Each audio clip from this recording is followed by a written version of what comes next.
Hello, screenwriters, and welcome to Writing for Screens, the screenwriting step-by-step project, episode number 144. My name is Glenn Gers, and I come to you every Monday through Friday, if I can make it, at 3 p.m. Pacific Standard Time Zone.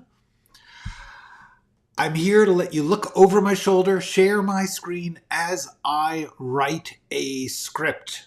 The reason I'm doing this is to demystify the process of screenwriting, because I think that there's a lot of teaching out there showing you how to, what a great script is like, how to structure a great script, but not how to actually scene by scene, line by line, write it to get it from nothing on the page to a full script. And I think the biggest problem with script writing is non-existence. If you can't get it written, it doesn't matter how brilliant your plan is or how talented you are, and it's not something that comes naturally. Writing a script is hard. So I just wanted to show you the process that I worked out in my 25-year career at writing movies and TV shows. It's not the best process. It's not the professional, sure hit process. It's just something that I think works for most people. At least it's simple. At least it's basic, and you can figure out your version of it if it helps you. That's the point. If it doesn't help you, don't do it. But maybe as you watch, you'll sort of see stuff and you'll think, oh, that's something I could do that would solve that problem for me. That's all I want. Take what works for you. You don't have to watch all of these things. It's not like it's a lesson that goes on for 145 hours. It's just something for you to watch now and then, walk you through the process in case it is helpful. Hello there, Javier. Hello, Larry. Hello, Natasha.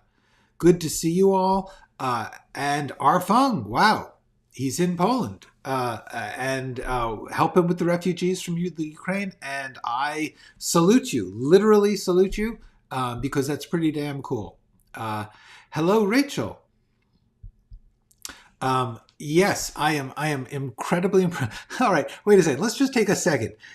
Arfung goes, assuming he is telling us the truth, which I think he is, because, honestly, is this really the place to lie? Is this the place to make yourself famous?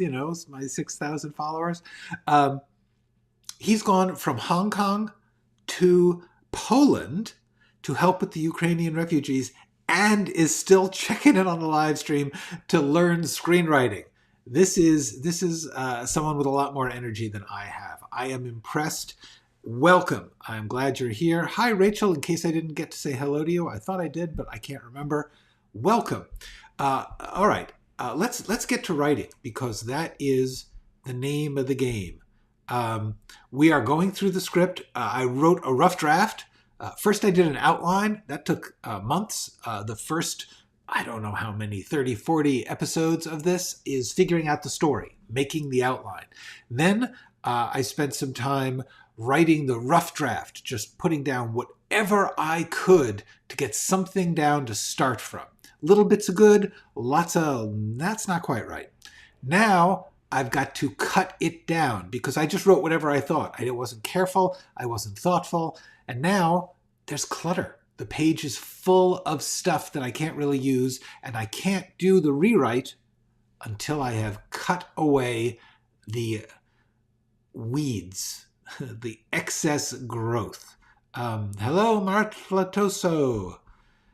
So now we're just trying to cut. We are down to 85 pages, which is great. We started at 96. We are at 85. The goal is 60, but honestly, I may not get there. That's okay. You don't have to get all at once.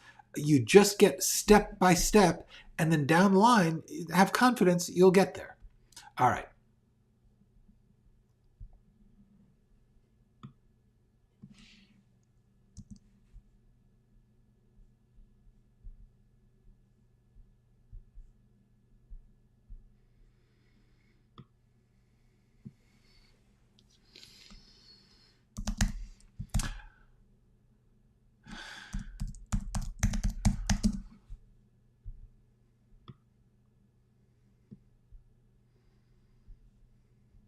Okay. Flops face first onto her.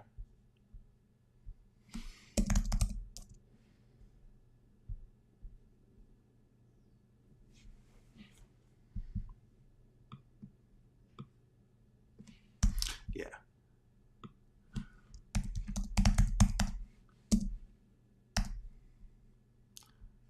Clumsily.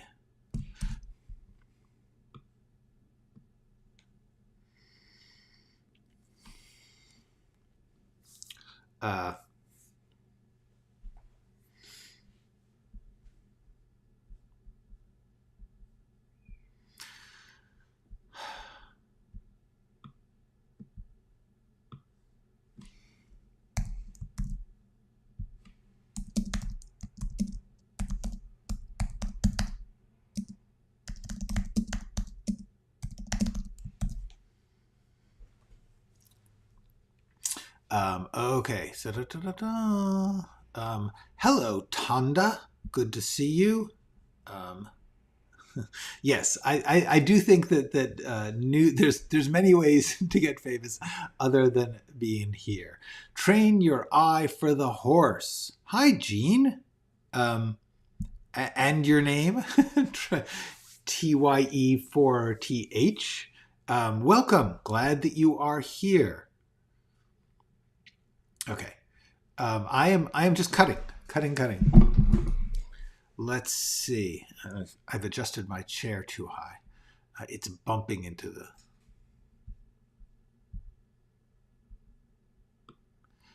You know what?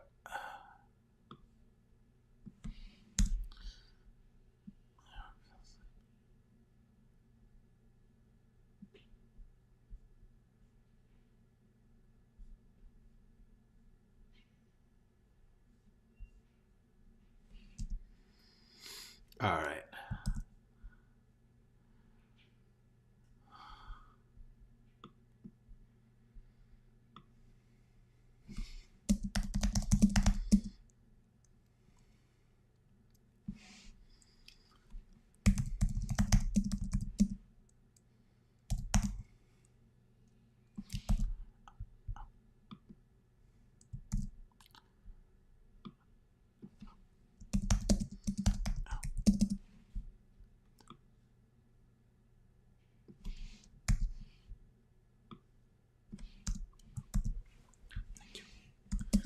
No, thank you. Ow. Agonizing pins and needles.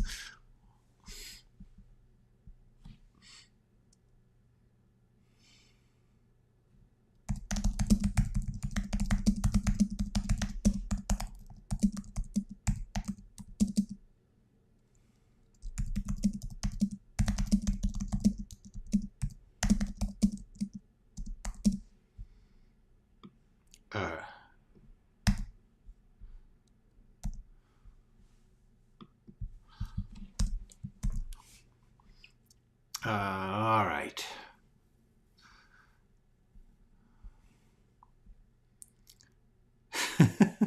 Yes, another part of Natasha finding a different format was she just saved herself 5 pages.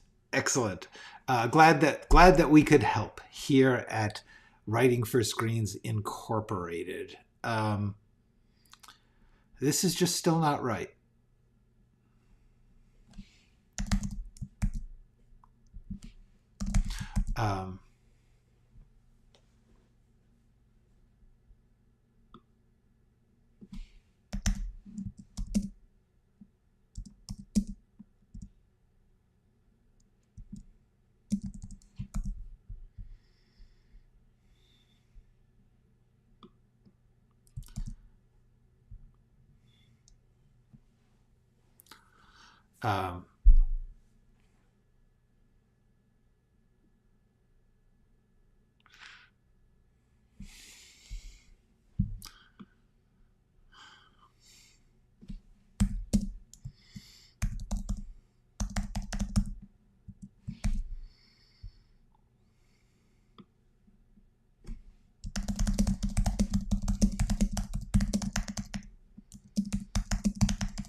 uncertain.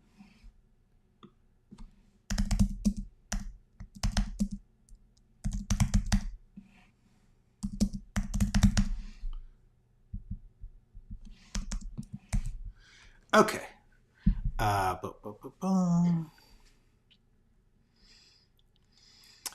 Yes, by the way, yeah, this is great. I have to tell you, it's one of those things. It's the other thing is this cut to. A lot of people here where I've got fade out, which is very, very, very rarely do you, should you bother with anything over there on the right side, the transitions, because they're really not your job. They're the director and the editor's job. And you know, in this particular case, because, and truthfully, we still might not fade out. They'll decide how to do it themselves. They might pan up to the window.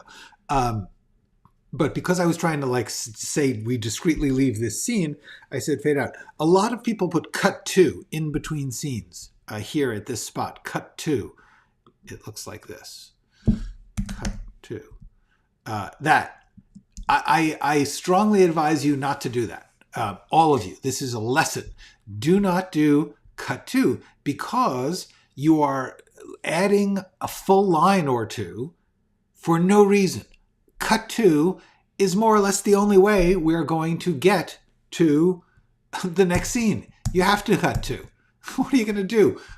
You know, I don't know, like cutting to is the completely required form of going from one scene to another. You don't have to say cut to. You don't have to say cut to between shots. Cutting is how they put things together on film. Cutting. You don't have to say it. All right. Okay.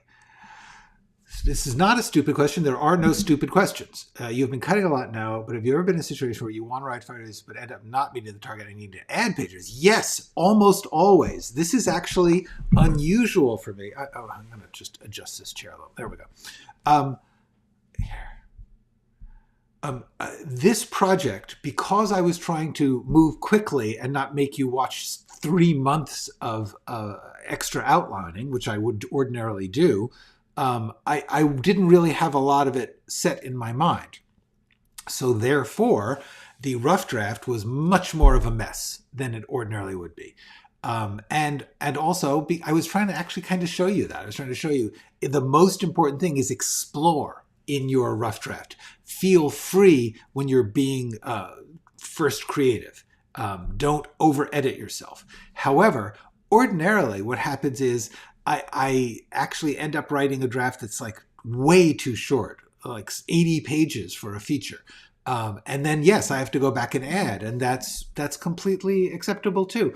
As long as you know it's a process, as long as you relax and say, yeah, I do this step, I do this part, I do this scene, whatever it is, because over the process, I have confidence I will come out with the whole thing. And if I don't, part of the process will be saying, what don't I have? And I'll put it in. All right. That's a funny line. A meth lab before it opens. Beautifully quiet. All right.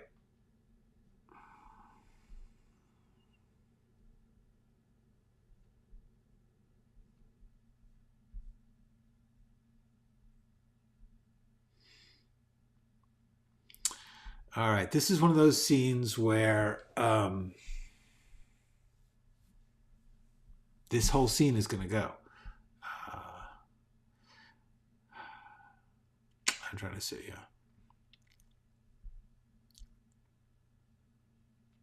Okay, this scene is definitely going. I'm just going to cut this whole scene because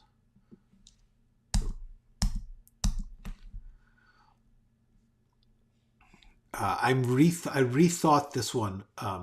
In the outline, I realized I did not want to go to a whole separate scene.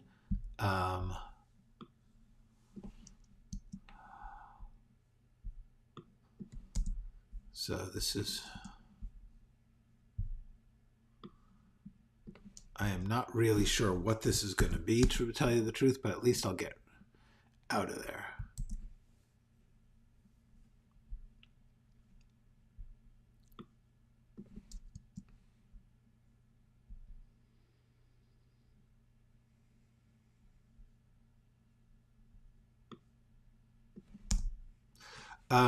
Just cutting, just cutting.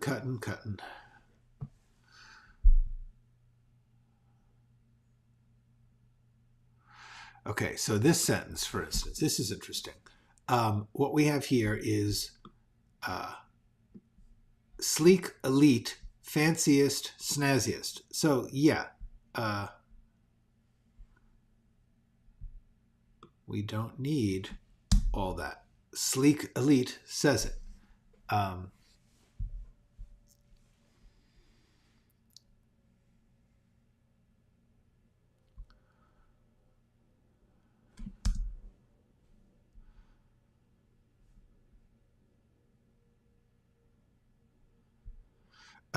Brenda, hi Brenda.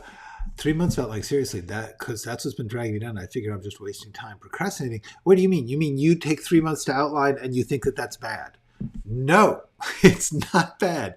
Outlining is the hardest part in some ways of writing a script. Figuring out the characters and the story and that's in the outline. In theory, you solve the major problems. You'll have a whole extra set of problems when it comes to actually writing the words, writing the script, the text. However, until you have made those choices that are in the outline, nothing else matters. You'll just be waiting. Then that's the real waste of time. The real waste of time is when you just write stuff randomly without a plan.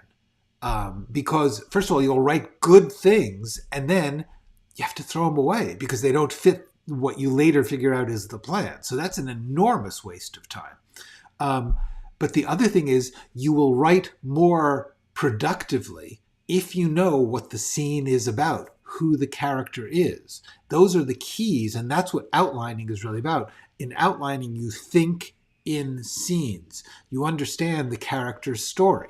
So yeah, you are not procrastinating if you spend a long time on the outline. In the business, they'll very often ask you to come up with a take. They will say, here's a script, we want it rewritten. Come up with a take and come into our office and tell us what you would do with it.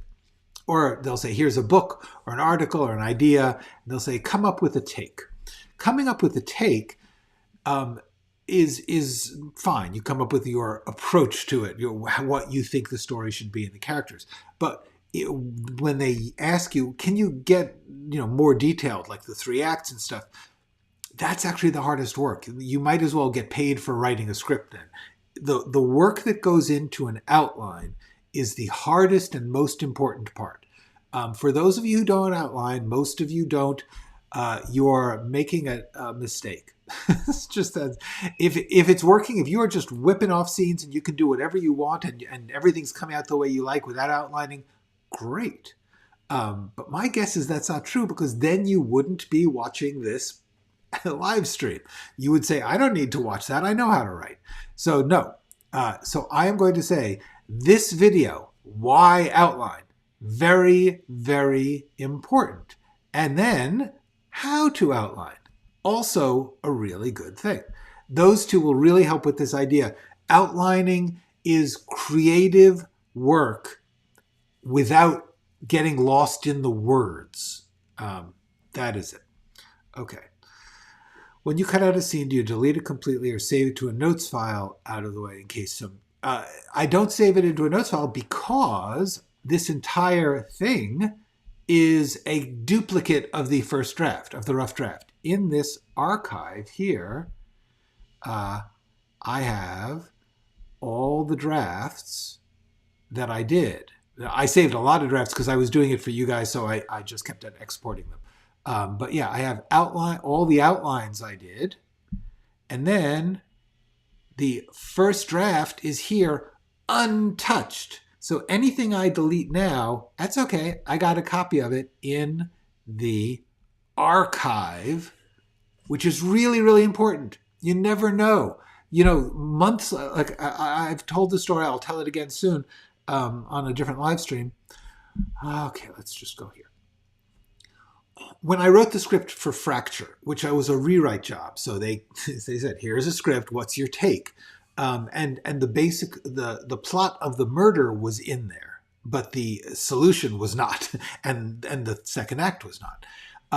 I came up with the main problem of Fracture was that the hero has to be the smartest guy in the room, except for the villain, and the villain has got to trap the hero into losing his case. And then the rest of the story is about what he does to deal with the fact that he lost in court. But he's the snazziest lawyer in the DA's office. So how do you have the smartest guy in the DA's office fall into this trap?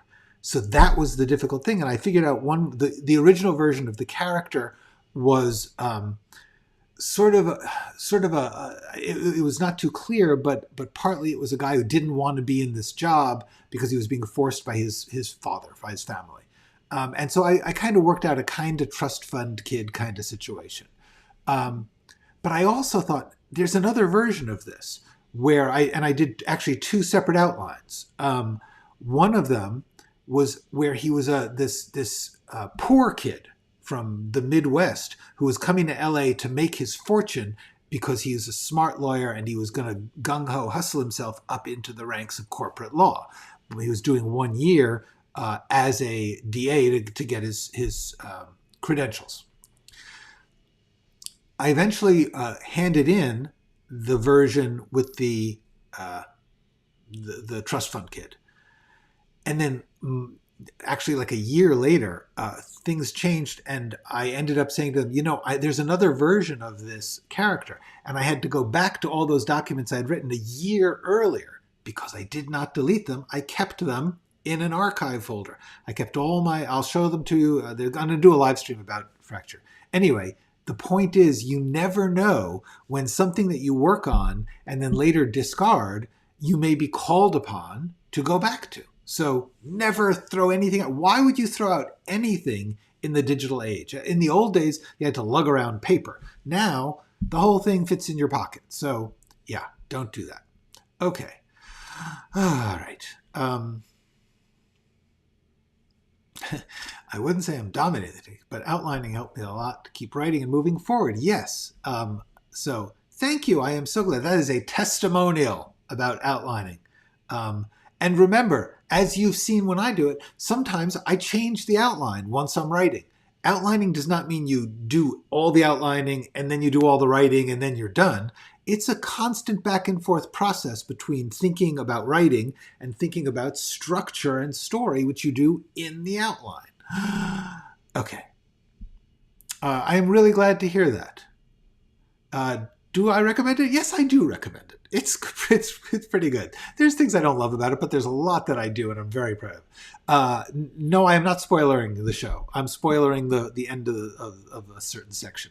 I believe it's on Netflix. I believe it's on Netflix streaming. It's certainly available at Amazon and iTunes, rental. But I'm pretty sure it's currently on Netflix. You could just stream it anytime now.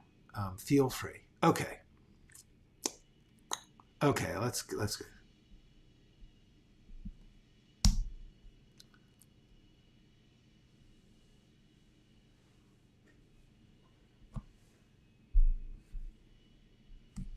And gorgeous.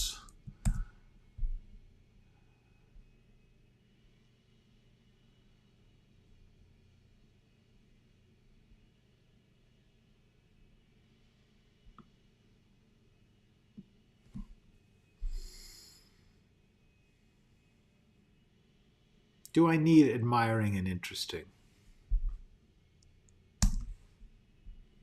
I think not.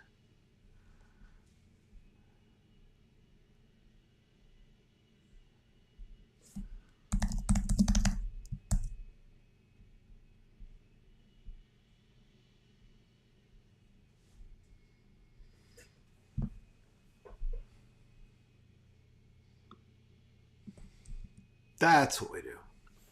There we go.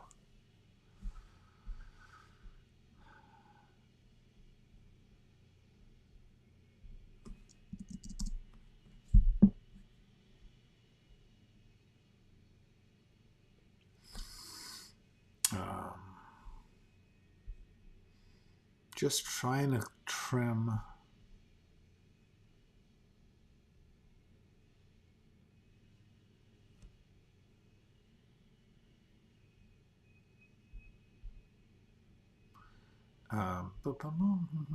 Okay, quick questions. Let's see. I have a zillion great ideas. Good. But I struggle getting to the outline. How do you get past the one phrase to a tangible outline? All right, I have to say, and I do not want to assign lots of work, but if this live stream series, you watch me do that. I started just with 2 or 3 sentences, and then I built it up. So if you want to watch that process, you can actually see it. The basics are, there's a document I have, all right, sorry, Andrew, called the overview. And the overview is where I try to get, first of all, I just do sort of a summary of it, and then I write, this is where I would put down any models, or models is, by what I mean, is things it's going to ideally be like. There we go. And then this is sort of my sense of the story. And then I talk about what each character wants and what they fear, and all these thoughts about the different characters. I do do that, and at the same time, I try to do the outline. And in the outline, you break things into scenes, because I can say, oh, so and so works in a store, but then it means I have to show a scene where they're working in the store, or the audience will never know that. So therefore, overview, outline, because it's a series, I also had to do a series, like an outline roughly of the things that'll be in the series. Anyway, like I said, the answer is, my general process is here in this step-by-step series. You can sort of check out different ones. You don't have to watch every single one, but just check out a few of them in the early stages, in the first 10, 20, to get an idea of how I'm explaining how you think when you want to figure out, well, what does this character do? Who is the central character? What do they want? Which brings me to Tavana's question. Do you into the 6 questions, or something like Michael Hoag's 6 plot structure thing, the outline? No. I do not use anybody's theory. I've read a bunch of those books. Frankly, honestly, here's the problem. So much to say. Almost all of the screenwriting books available to you now came out after I became a professional screenwriter. So I didn't particularly want to go read them. I checked out Michael Hoag. I checked out Walter something, the UCLA guy. I've checked out a bunch of them, but Truby, I looked at McKee, but honestly, I couldn't get through them. I couldn't get through any of them. It was just too much. I think that they spend too much time making you read their whole book. And my feeling is, and that's why I'm not doing a book. And if I did a book, it would just be these things in really, really quick bullet points. The important thing is for you to do your own version, to take whatever little bits and pieces of all these theories, but mainly to take the pieces of stories you like, and the structure of stories you like, and the story you want to tell, and work it out from there. Subliminally, we have all absorbed storytelling. And the most important thing you can do is get in touch with your already existing sense of story. If you are not sure about that, you should watch this video, Take Art Apart. I would suggest that you do that more than read books. Read books last on the list. The first thing to do is work on your own story and take art apart. Look at the artworks that you like or that you admire and try and figure out how they work, because then you'll come up with your own. Oh, in this stuff, the thing is, there is no one structure that will work for all stories. Anybody who tells you that they have a system where all stories break down the same way, that's really wrong. It's really bad. It means all stories will come out alike, and all stories are not alike. What you want to do is know all the different ways that stories can be built, because there's a lot of different ways that they can be built. And all stories do not have any structure in common. None. Beginning, middle, and end, maybe. Beginning, middle, and end is about as far as I will go as saying that there is a universal structure. And that's only because there literally has to be a beginning and an end, because you have to start watching it somewhere and end somewhere.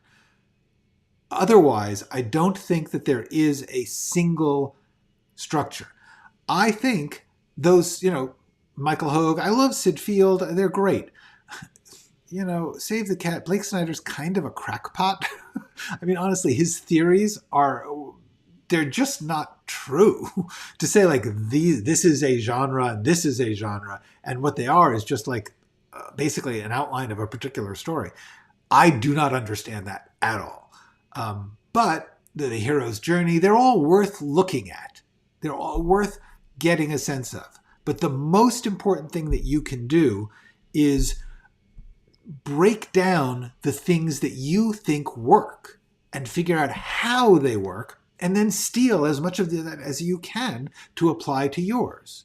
After you have done that a bunch of times, you'll stop thinking about this at all. I never consciously say, oh, I have to have this happen now. I say, it's been a while that this guy has not had a scene. I know I've got to bring him in. Or, well, I know that things have to go badly now because we've got to get our hero into trouble, because that's what this story seems like it needs. You do it almost unconsciously. You definitely do not need to follow a formula. If it comforts you, if it helps you to follow somebody's system from some book, do it. That's great. I kind of think of that like training wheels. It's like maybe the first couple of scripts, you'll write them following the structure. Do exactly what they say. Put the plot point on page X and put the low point on page whatever. That's great. It can't hurt. Or it can hurt, actually. That's the problem, is that you can find yourself fighting to fit into their form. But if you are, just break it. Break the form. But if you want the comfort of following a form, Michael Arndt, this guy, Michael Arndt. Do I have this? Yeah, here we go. Michael Arndt video. It's just on you. It's not on YouTube. It's his own thing. I think it's called Pandemonium. But this guy, Michael Arndt, just Google Michael Arndt video on screenplay endings or something, and you will find. And it's great. It's like this 2-hour brilliant analysis of The Graduate, Little Miss Sunshine, and Star Wars. And showing the certain types of points. It's a phenomenal formula, but it's just a formula. It won't work for everything. I have really gone off the deep end on that one. But anyway, the answer is, I would say, no, the 6. Oh, by the way, this is really important. Okay. This video, the 6 essential questions, which really breaks down to these basic questions. They're questions. They're not the answer. They're just questions to help you figure out what you want to do. There's not, everybody's story is different. The point of questions, and the reason I tend to push people to ask questions instead of telling them the answer, is because there is no single right answer. There's no universal artistic form for scripts or for stories. There just isn't. So therefore, I'm just saying, if you don't know what your story is about or something, these 6 questions can be helpful. They're not required. If you can't answer them, you do have a story. I feel so badly. Film Courage put as the title of the video where I talk about these 6 questions. This is my version of that. And I would really suggest you watch this. But the main thing is, Film Courage titled it, "If you can't answer these 6 questions, you don't have a story." Not true. It's just not true.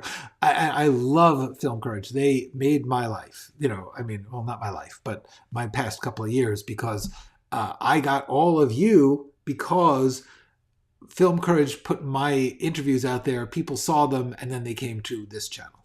And so that's how I got all my activity and got the algorithm all excited. So the answer is, you don't have to fill out the blanks to get a story. does this help you figure out what your character's trying to do and how it ends? That's the main thing. If you don't ask those questions, fine, doesn't matter. I use them when I get stuck. That's how I came up with them. Partly I came up with them because they're sort of based in things I've read and heard elsewhere. Anyway. Okay. The idea that the outline can help change that can help me a lot to say, the outline doesn't mean it's all set in stone. That is exactly right. You can change, you must change the outline. Also, this is really important. When you are a professional writer, you are constantly having to rewrite. That's just part of being a professional writer. They never, ever just buy a script and say, oh, good, now we're going to go make it. We'll go into production, see you on the set. They make you go through sometimes years of meetings in which they say, this guy thinks this scene doesn't work, and this one thinks this doesn't work, and we decided that the character should be an 18-year-old woman instead of a 40-year-old man. Rewrite it that way. And you have to do that. So you have to learn how to take your own work and rethink it. So getting used to the idea that there isn't just one way and that you don't just do it one time, very useful. Cool. Great. Watch as many of the step-by-step series as you can. Is structure just storyflow? Yes. Honestly, that is the answer. Structure is just the story. That's the end. There's structure. People make it sound like, oh, it's so scary. Structure is just, you have a bunch of scenes and they go in order. And so that's the structure. The structure doesn't have like a secret code. The structure is whatever you make your story out of. So yeah, yes. Eat the meat and spit out the bones. Exactly. Take the pieces of theory that are helpful, that you find. The easiest way to do this is just say, when I am writing something, does this rule they've given me, or like they have to have a low point at the middle, which is not a rule, but a lot of people say you have to have the low point at the middle. See if it helps. If it helps, cool. If not, move the low point to later. That's great. Who doesn't ask those questions? I will tell you, a lot of people. That's why it exists. Okay. Yay, good, thank you. That'll get me like 0.03 cents when each one of you watches it, by the way. Yes, I find the 6 questions, the reason I put them down as a big deal is because I find not only is it useful to figure out a story, but sometimes in a scene, like if you say to yourself, like, I've got a scene and I don't know why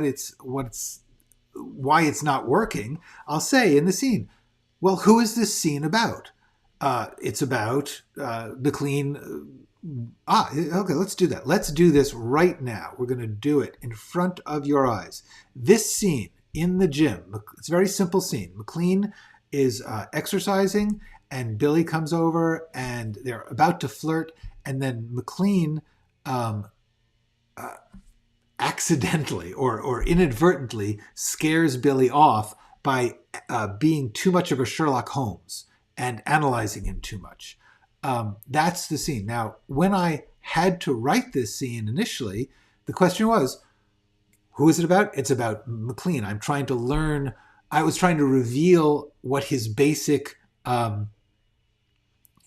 mechanism is. Who is McLean, essentially? This was the scene where he reveals himself to us inadvertently. He doesn't know we exist.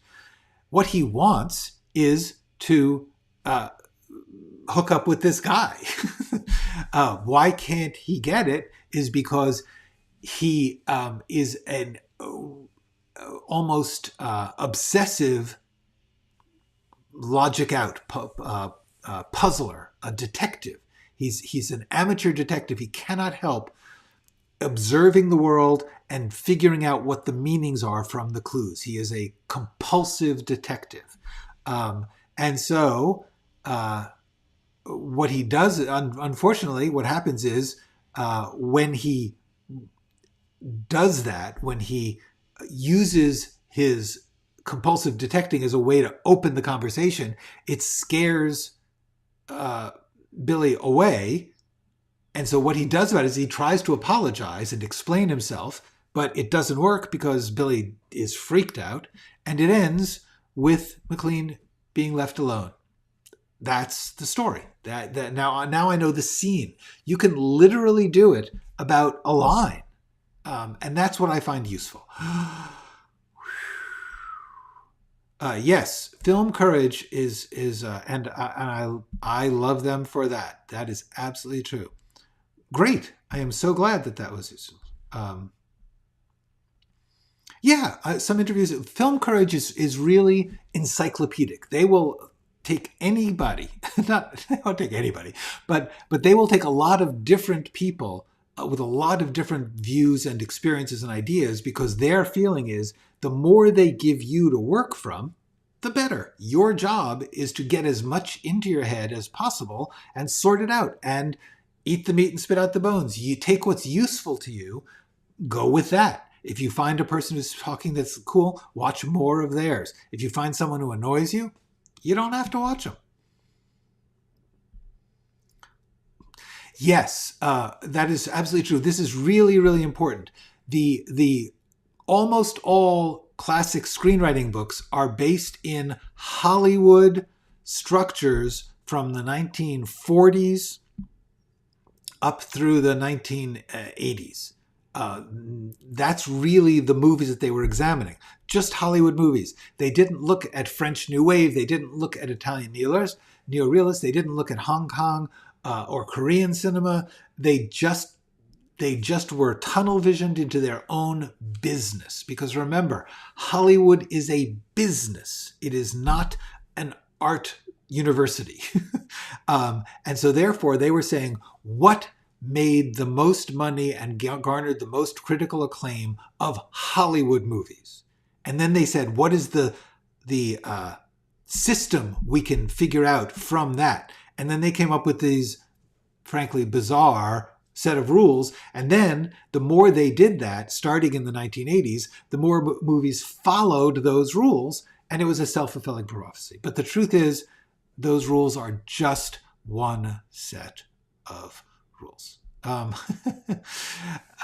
whole industry is offensive. Yeah, I guess. I don't know. I kind of love it. I kind of love watching Hollywood movies. I just love all the things too.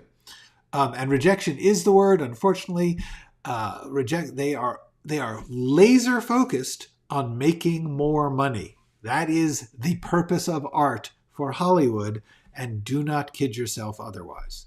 And I don't say that bad. Like, just, if you're in a business where people are trying to make $200 million, $500 billion with a movie, the pressure is intense. The budgets are huge. They've got to be sure that they don't lose all their money. So that's fine.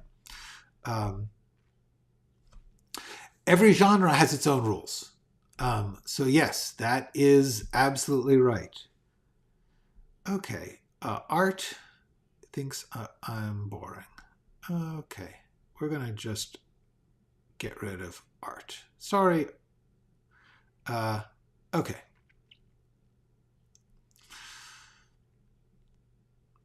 I have a love-hate relationship with writing my screenplay.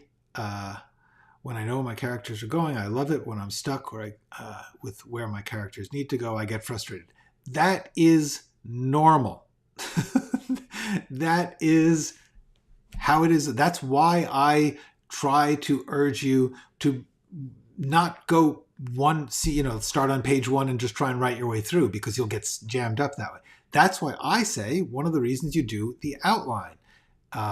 If you do an outline, then if you're stuck in a part where you don't understand what the characters are doing, move to another part, figure that part out, and then you'll be able to come back. It all works. I have got to do some writing here. Okay. Currently, boy, this has just turned into an AMA, which I appreciate. You guys are cool. Hong Kong style script can break it. Yes, currently Hollywood is much, much wider open than it ever was before because the streaming companies broke into the business, and they have different business models, and they are also more global. And the studios also are looking to more global audiences. So there is a little bit of an opening of the window. Yes, I would say that right now. Actually, I have. I don't have it. I have a video about career advice in a time of chaos, and I would suggest you look at that.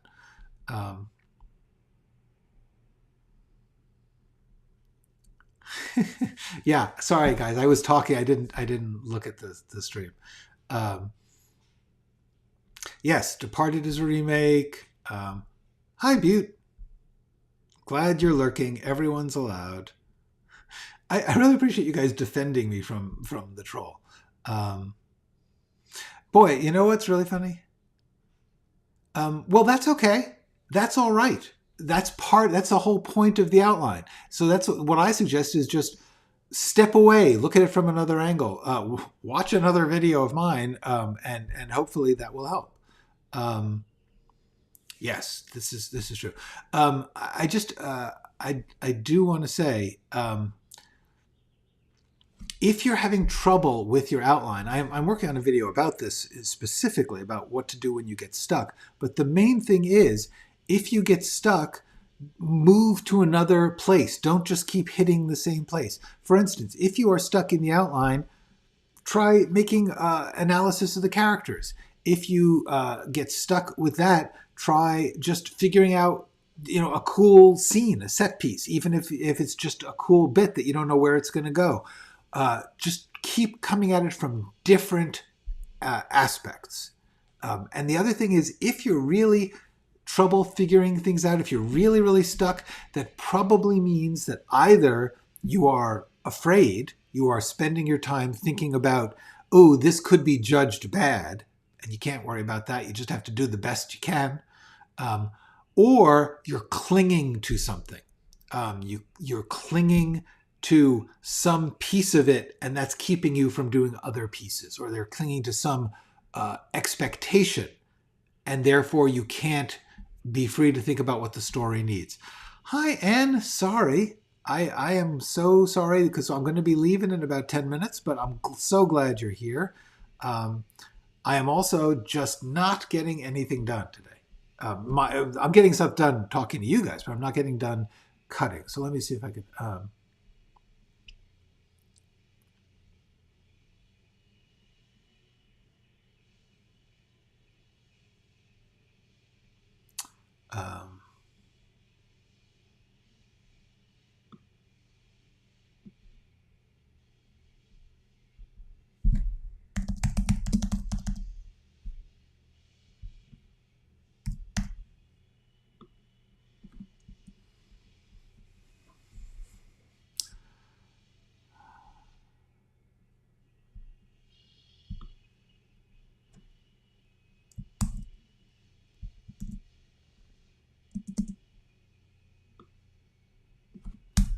I'm just cutting. Okay.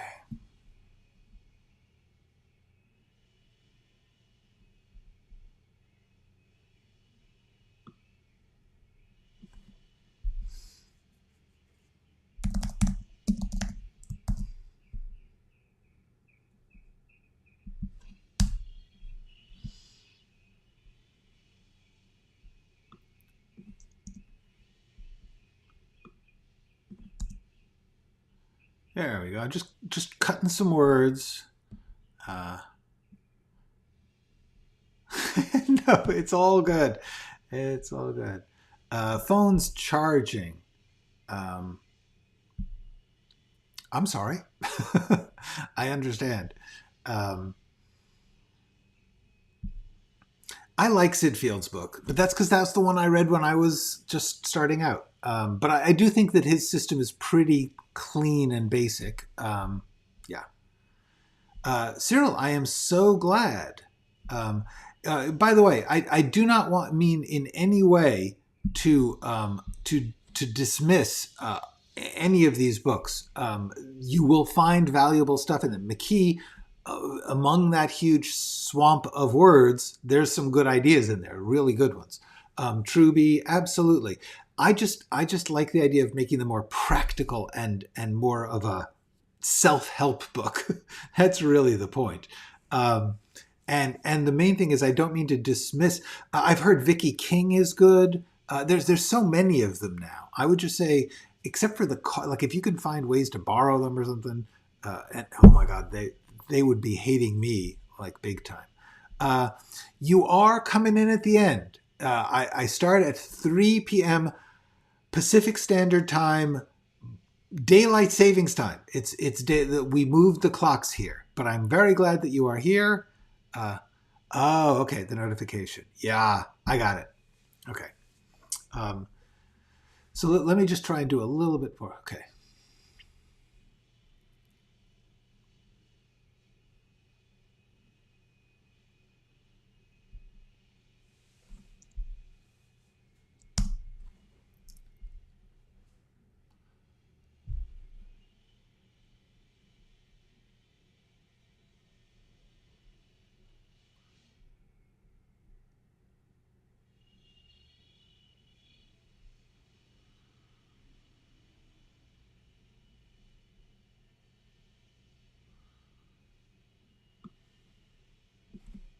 Don't need that.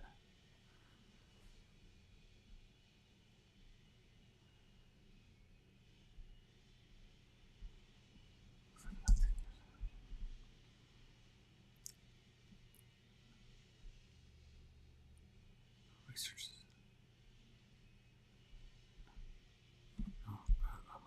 No research system.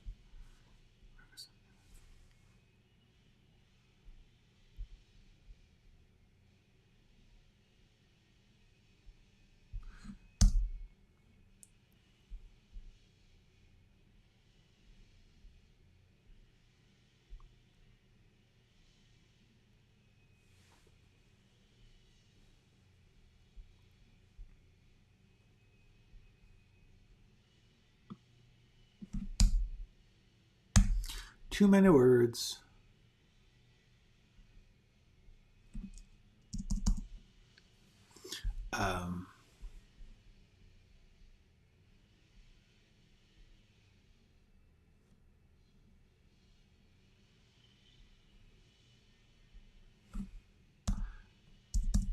Too many is's, gets off his machine.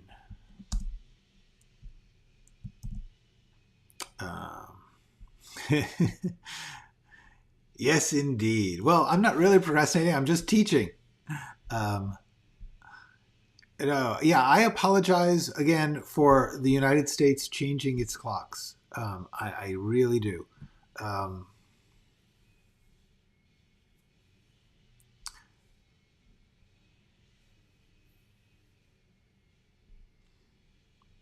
Yeah. See, that's a good scene. It's an interesting scene. Once again, I read about the first quarter of John Truby's book, so I can't really say. All I can say is I didn't find it. I find a lot of these books are overly academic. They're overly like, I am going to write this.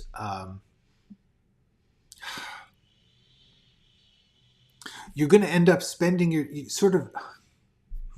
I do not want to say that this is wrong, but if you get so wrapped up in the language of the book and the argument of the book where they're analyzing that, it turns you away from what I think is the most important thing, which is you facing the blank page.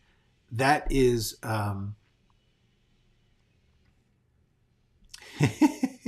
I'll be right back to that, but yeah, don't we wish? I'll tell you. Okay, I'm gonna just stop here for that. I'm gonna tell you a secret about Netflix. Netflix doesn't approach anybody. Everybody goes to Netflix. Netflix is not calling anybody except maybe Shonda Rhimes and Ryan Murphy, because they've already got 10 shows on the air. Netflix just waits for you to come to them. As far as the books, all these books, they are all interesting. They all will have interesting things. My problem is that most of them are about conceiving of the finished work, not of what it's like to build a work from nothing. They are about analyzing the perfect script, the ideal story. And the truth is, everybody's ideal is going to be different, and everybody's process and experience and structure is going to be a little different. So that therefore, those books only help you fit their formula, and that really bugs me. It never helped me. I read as many things like that as I could, and what I felt was, well, that's an interesting, useful tool, but it's not the only way to do it. And it's more important to say, how do you, the question that someone asked me earlier, how do you go from nothing to a story? How do you, that's the hardest job. That's the central job of screenwriting, to take whatever it is that you've got. Maybe it's somebody else's script even, but usually it's just an idea. Like, oh, I thought of a cool way to do a horror movie, or I thought of a great story about, this relationship. How do I turn that into a script? And that is why I really push thinking in scenes. I try to explain it, like the use of theme and all of these things to, this is really important. Set pieces. For me, what's important to teach is that it's on you to have in your head the tools and formula that you've seen in all the other things, so that you can use those for your thing. That's really the best.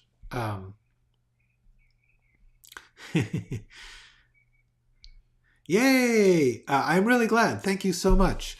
And on that note, I think I'm going to, I'm gonna sign off. It's just so lovely to have you all here.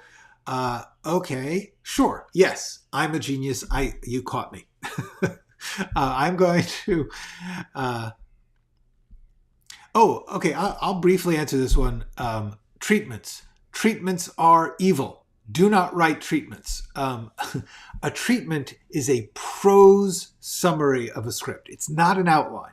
An outline is also not a treatment. An outline is not a prose summary of a script. A treatment is a very specific thing.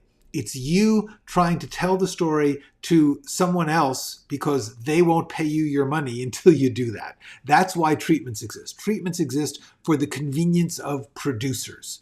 And yes, if they pay you and they insist, write it, sure. But if you are writing for yourself, never do a treatment, because the summary frame of mind, the frame of mind where you are analyzing and summarizing and judging and saying this is the end result, is the exact opposite of how you have to write. You have to write in terms of giving the audience the pieces and they summarize. So it's the exact opposite of the experience of getting involved in a story. It's reading a treatment is not getting involved. And it's an enormous amount of work to write a treatment that involves you. So do not, if at all possible, write a treatment. Write an outline. If your outline is very detailed, cool. But it should be based in what you need to do to write the script, not selling someone the script that hasn't been written yet. Treatments are a producer's way of making you write the script without paying you to write the script. It's evil, and I don't like them. Also, it takes you off the track of writing dramatically, and it makes you write the review before the thing exists. Okay, so that's my take on treatments. You are welcome. Oh, the first draft of 8 issues of the comic book. That is fantastic. I am so glad to hear that. Keep up that work. You are welcome. Yes, I am now going. You are welcome. Goodbye, Mr. Chips. And you are all welcome. And with that, okay, I am going to say it. I'm going to say the big goodbye. Go write something.